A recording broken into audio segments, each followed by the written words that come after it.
Hey friends, this is Mike Carey, pastor of the First United Methodist Church of Nevada, Iowa, and thanks for stopping by the parsonage. We are over here at the kitchen table, and we're going to have some Bible study time together here. We are in the book of Acts, and we're up to chapter 27 now, and we are up to verse 8. Verses 1 through 8 is where we are. And we're going to start reading from there, so if you're following along, and I hope you do. Verse 1, chapter 27. Now, when it was decided that we should sail for Italy, notice now that Luke is speaking in the first person plural. He is there alongside. They handed over to Paul and some other prisoners to a centurion of the cohort Augusta called Julius. And when we had embarked upon a ship of adamantium, which was bound for the ports along the coast of Asia Minor, we set sail. And Aristarchus, a Macedonian from Thessalonica, was with us.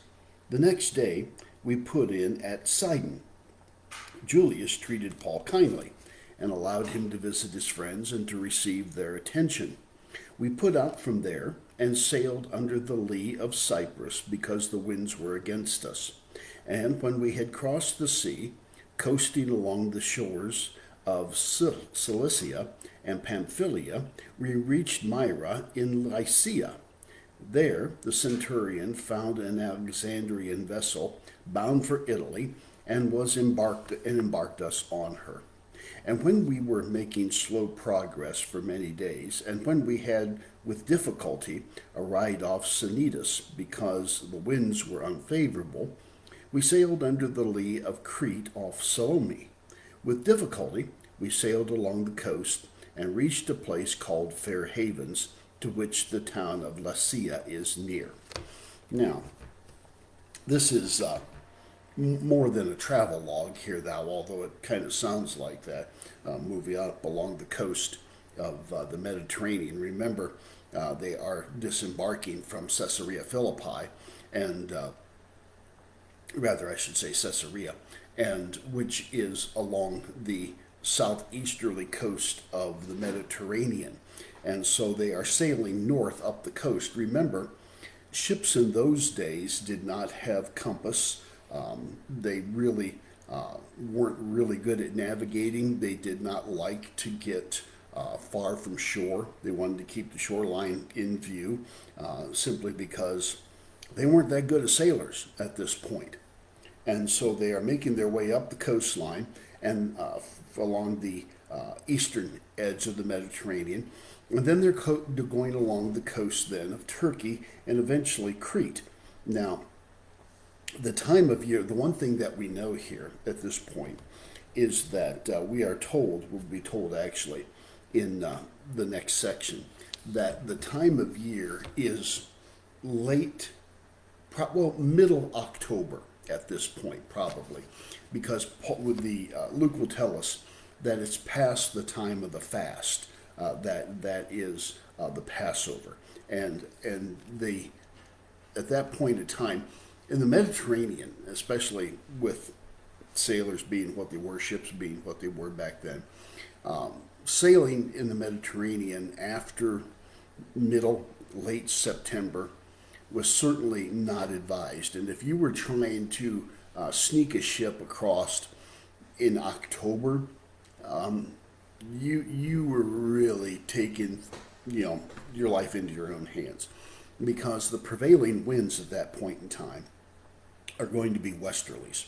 And if you're trying to make it to Rome, going from east to west, that's going to be tricky, because usually, as I said, these people weren't that great sailors. They didn't know how to sail against the wind. While a lot of galleys had oars, that was hard work, and it was also expensive because you had to have slaves. Usually it was only man-of-wars that had galley slaves to row. Most of these merchant ships were sail ships, and they would have one sail, and they were kind of cumbersome. They were steered generally by a couple of oars that would go out the back of the stern, so they were cumbersome, and sailing just really wasn't all that great of a deal back at the turn of the millennium, which this is going to be around maybe 50, 55 AD. So that's kind of the way it is. So they're making their way slowly up the coast. And we told they finally, with difficulty, notice there are several times that Luke talks about slow progress for many days. We had difficulty and unfavorable winds. And with difficulty, we came up the coast, long coast. They finally get to a place called Fair Havens. Now, Fair Havens is not a great harbor. It is especially not a great harbor to winter in. They could have. The town itself was not a really big town for the sailors to find places to stay during the winter months, but it could have been done. But they preferred a larger town, a better harbor. Now, as we look into the next section here, actually, let's just start reading the next section because I'm getting ahead of myself here. So we're at verse 9, chapter 27. Now, since a considerable time had elapsed, and since it was no longer safe for sailing because the fast was already past, see, it's fall now, and so the fall weather is coming. November, absolutely not. The wreck of the Edmund Fitzgerald talks about the witch of November come early. Same thing is true in the Mediterranean as well. October is not a good idea to be out, and November, definitely you're not out there. But Paul offered them this advice. Gentlemen, he said, I see that this voyage is going to be fraught with injury. Whoa, and much loss not only to the cargo and to the ship, but also to our own lives. But the centurion was persuaded by the master and the owner rather than by what Paul said. Now, this ship is probably, in all likelihood, it's a cargo ship. It's probably a corn ship, and it is a larger vessel, a more cumbersome vessel. And it is owned by the guy who is taking corn over to Rome. Egypt was considered the granary of Rome. Egypt was part of the empire. The Nile Valley along the Nile River was very fertile, and a lot of corn and wheat products were grown there. Certainly they grew them also in Italy, but they were also shipped over from Egypt as well. So this is a cargo ship, probably a corn ship, full, probably as full can be. So she's cumbersome, she's slow, and Paul says this journey is ill-fated if you continue on from here. And Paul's recommendation to them is stay here, stay at Fair Havens, make the best of the situation, don't try to go any further. But the centurion was persuaded by the master and the owner rather than by what Paul said. And since the harbor was not suitable to winter in, the majority proposed the plan of sailing from there and see if they would be able to reach Phoenice and to winter there. Phoenice is a harbor in Crete, which faces southwest and northwest. So when a light southerly wind blew, they thought that their purpose was as good as achieved. And so they weighed anchor and coasted close in along the shores of Crete. So they're thinking, okay, here we caught a break. We got a good wind, favorable wind. Let's see if we can do this. But soon, a tempestuous wind, called an Araquillo, rushed down from it upon them. And when the ship was caught by it, and when she could not keep her head to the wind, we yielded to the wind and scudded before it. When we had run under the lee of a little island called Caudia, we had great difficulty in getting the dinghy under control. They used their lifting tackle to get it on board, and they frapped the ship. Now, The dinghy is a small boat that they would keep, would be behind the main ship and would be used for a variety of purposes. Now that they're going before the storm, they're afraid that either the lashings that connect it to the ship are going to be broken, or it's going to be driven up against the ship and busted. So, with difficulty, they get the dinghy on board.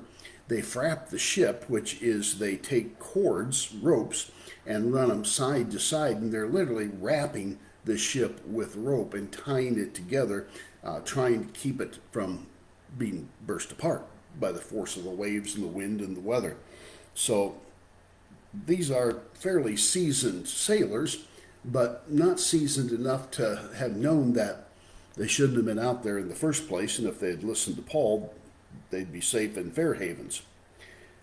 Because they were afraid that they would be cast up onto the Syrtis sands, they loosened the gear, and away they were driven. The Syrtis sands is a shallow part of the Mediterranean off the North African coast where ships would be run aground. It sometimes is known as the graveyard of the Mediterranean. And once you were on them, you know, there's no way of pulling you off or anything else, and the waves and the wind would eventually beat your ship to pieces. And so they're afraid of that. And so they loosed the gear, and away they were driven. When they were making very heavy weather on the next day, they began to throw equipment over the board. They got to lighten the ship, okay? The lighter it is, the less draft it takes, it'll run in shallower water. And on the third day, with their own hands, they jettisoned the ship's spare gear.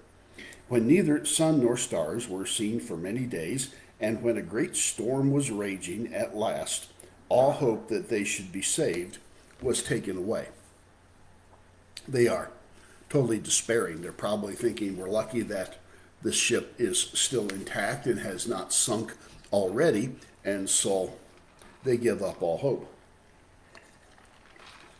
So they've done everything they can to lighten the load, and it's, as far as ships went in those days, this is a fairly good sized one. It's probably carrying about as much cargo as it possibly can. And so they're gripped by the wind. The storm has them. Hope. Abandon all hope, ye who enter here. Now, that takes us up to verse 21. Since they had been without food for a long time, Paul stood up in the midst of them and said, Gentlemen, you should have obeyed me, and you should not have sailed from Crete, and so you would have avoided this injury and loss. Paul was not above saying, told you so, and so he tells them so. So now I advise you to keep your hearts up. There will be no loss of life among you, but only the ship. For this night there stood beside me the angel of God, whose I am and whom I serve, saying, Have no fear, Paul, you must stand before Caesar. And lo, God has granted you all those who are sailing with you. So, gentlemen, be of good heart, for I trust God that things will turn out as it has been told to me, and we must be cast upon an island. So there you go. Paul is saying, we're going to survive this. You should have listened to me in the first place. And all of a sudden, the prisoner becomes the captain. And he's telling them, keep your chins up, stiff upper lip. It's going to be okay. Trust me, believe here now. He's a leader, and apparently they believed it. They listened to him. Although, when you get a group of people together like that, there's going to be some doubters. And in the next section here, we find out who they were. When the 14th night came, and when we were drifting across in the Adriatic, in the middle of the night, the sailors suspected that some land was approaching them. They took a sounding and found 20 fathoms, a fathom being 6 feet.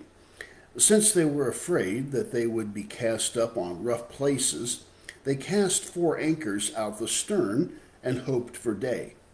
And when the sailors were trying to escape from the ship, And when they were lowering the dinghy into the sea on the pretext of being about to send out anchors from the bow, Paul said to the centurion, "If these do not stay in the ship, you cannot be saved."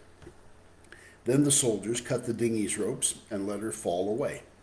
That probably made some people very unhappy,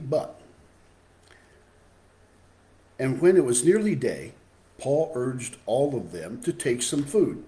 "Today," he said, "is the 14th day you have spent waiting without food and have taken nothing.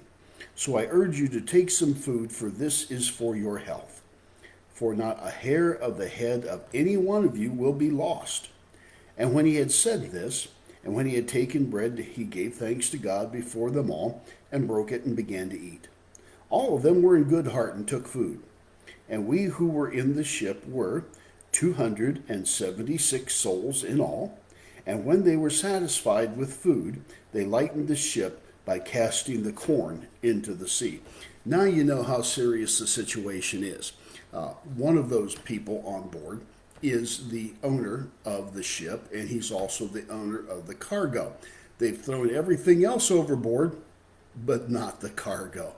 And so now, in desperation, even the cargo must go. But they listened to Paul at this point, and he tells us 276 people. So it's a good-sized ship at this point, and there had to be a lot of corn, which would be, really taking up, making her lay low in the water. So it's kind of a bit of a miracle that they weren't already swamped and sunk. So they take food, they take encouragement, they lighten the load. What happens next? Well, when the day came, they did not recognize the land, but they saw a bay with a beach on which they purposed, if it was possible, to run the ship ashore. They loosened the anchors and let them go into the sea, and at the same time they loosed the lashings of the rudder paddles. And they set the foresail to the wind and made for the beach. And when they were cast into a place where two seas met, and they beached the ship, and the bows remained fast and immovable, but the stern was being broken up by the surf. The soldiers had a plan to kill the prisoners, lest any should swim away and escape. But the centurion, wishing to save Paul, stopped them from their purpose. He ordered those who could swim to throw themselves overboard first and get to land. And as for the rest, he ordered some to go on planks and some on pieces of the ship, and so it happened that they all came safely to the land. Now, the centurion who's in charge of Paul, we see him, the detail that was taking Paul over was probably part of what was called the Augustus Legion. Kind of like U.S. Marshals. They were kind of the best of the best, and they were the liaisons to the various points throughout the empire, taking prisoners back and forth and that type of thing. But this guy was a pretty decent guy. He let Paul go ashore at one point and visit people, and here now he spares his life. He didn't have to do that. I mean, it's a prisoner. We were in a perilous situation. I did what I had to do in terms of not letting a prisoner escape, which would be, the forfeit of his own life if he lost a prisoner. And so this is a pretty decent guy and saves Paul's life here. And as Paul said, not a hair on any of them was lost. Everybody makes it to shore, even though the ship is busted to pieces. That takes us up now to the beginning of chapter 28.